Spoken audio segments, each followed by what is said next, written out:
गुरुकुल से पढ़ने के बाद 12 वर्ष के अध्ययन के बाद जब वापस घर लौटते हैं तो विश्वामित्र आ जाते हैं और कहते हैं कि मुझे आपके 2 बेटे चाहिए। दशरथ से कहते हैं कि मुझे 2 बेटे चाहिए और वापस फिर जंगल में ले जाते हैं। जंगल में जाते हैं, राक्षसों का मुकाबला करते हैं और इसी बीच सीता से उनका विवाह हो जाता है। इधर विवाह करके फिर अयोध्या आते हैं और अयोध्या आते हैं कैकेयी बीच में आ जाती है, मंथरा बीच में आ जाती है और फिर षड्यंत्र के द्वारा राम को 14 वर्ष का वनवास हो जाता है। 14 वर्ष फिर वनवास में भटकते हैं। 14 वर्ष पूरा करने के बाद जब फिर अयोध्या आते हैं तो फिर एक दुर्घटना घट जाती है।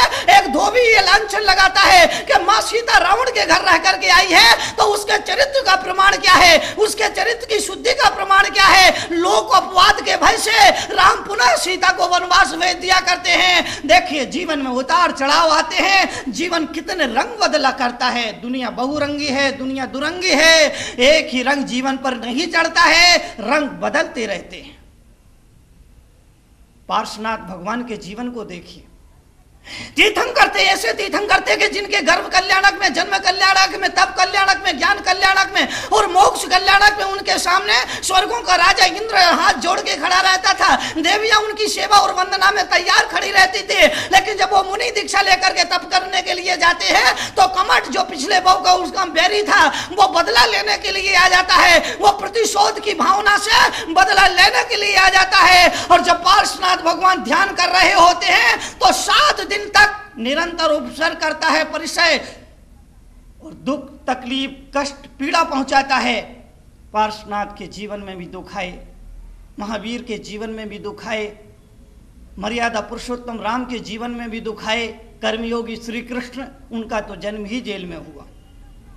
जन्म जेल में हो रहा है, जन्म ही जेल में हुआ है। जहां आदमी अपराध करने के बाद जाता है, पाप करने के बाद जाता है, अन्याय करने के बाद जाता है, हत्या करने के बाद जहां आदमी जाता है, वहां श्री कृष्ण का जन्म हो रहा है और जन्म जेल में हो रहा है और मृत्यु जंगल में हो रही है। देखिए जीवन में उतार चढ़ाव किस तरह आते हैं। मैं तुमसे निवेदन करूंगा, अनुरोध करूंगा, तुम्हारे जीवन में भी उतार चढ़ाव आएंगे, लेकिन उन उतार चढ़ाव में अपनी श्रद्धा को कभी कम मत होने देना, अपने मन को कभी डमाडोल मत होने देना, अपने मन को कभी धर्म की पथ से विचलित मत होने देना। जीवन में उतार चढ़ाव आएंगे, जीवन में उतार चढ़ाव आते हैं। मैंने कहा कि दुनिया में एक रंग कभी नहीं रहता है। सुख आता है चला जाता है, दुख आता है वो भी चला जाता है, पुण्य आता है वो भी चला जाता है, पाप आता है वो भी चला जाता है, कांटे आते हैं वो भी चले जाते हैं, फूल आते हैं वो भी चले जाते हैं, अरे आदमी आता है जगत में वो भी चला जाता है। तो ये चले जाने का नियम हमेशा याद रखना। यहाँ शाश्वत कुछ भी नहीं, परिवर्तन प्रकृति का नाम है। दिन के बाद रात्रि और रात्रि के बाद दिन आता है और चला जाता है।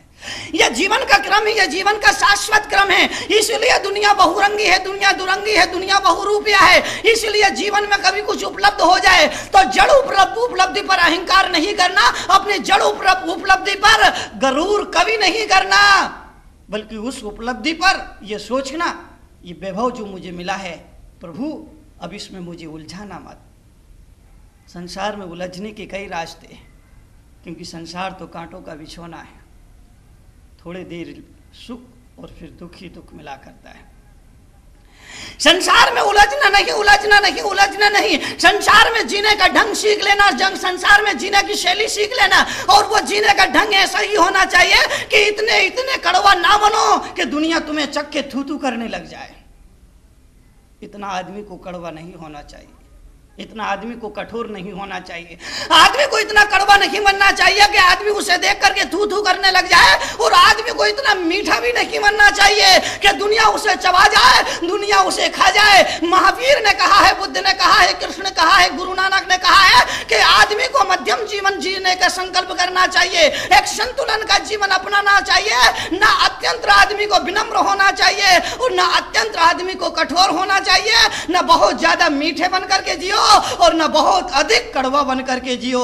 मीठा बनोगे दुनिया तुम्हें खा जाएगी, और अधिक ज्यादा कड़वा बनोगे वो तुम्हें देख देख कर थू थू करेगी, तुम्हें थूक देगी। इसलिए बीच का मार्ग संसारी प्राणियों के लिए है।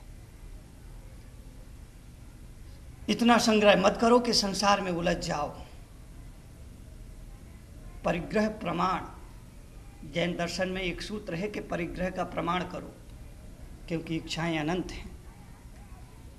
इच्छाएं अनंत है, आदमी इच्छाएं अनंत है, आदमी की इच्छाएं अनंत है, वासनाएं अनंत है, कामनाएं अनंत है।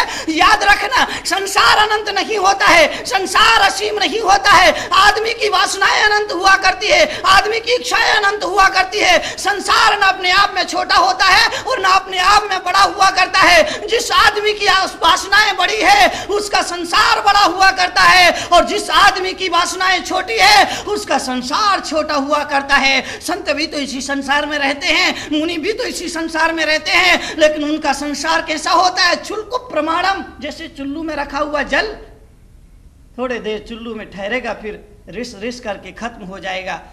मुनियों का, ज्ञानियों का, बुद्ध पुरुषों का, तीर्थंकर पुरुषों का, अवतार पुरुषों का, आचार्यों का संसार चुल्लू भर पानी के प्रमाण हुआ करता है, क्योंकि उनकी मन की इच्छाएं कम है। अपनी इच्छाओं को सीमित करो। जब तुम्हारे पास कुछ नहीं था फिर भी तुम खुश थे, मगर एक दिन तुमने देखा कि तुम्हारे पड़ोसी के घर साइकिल आ गई।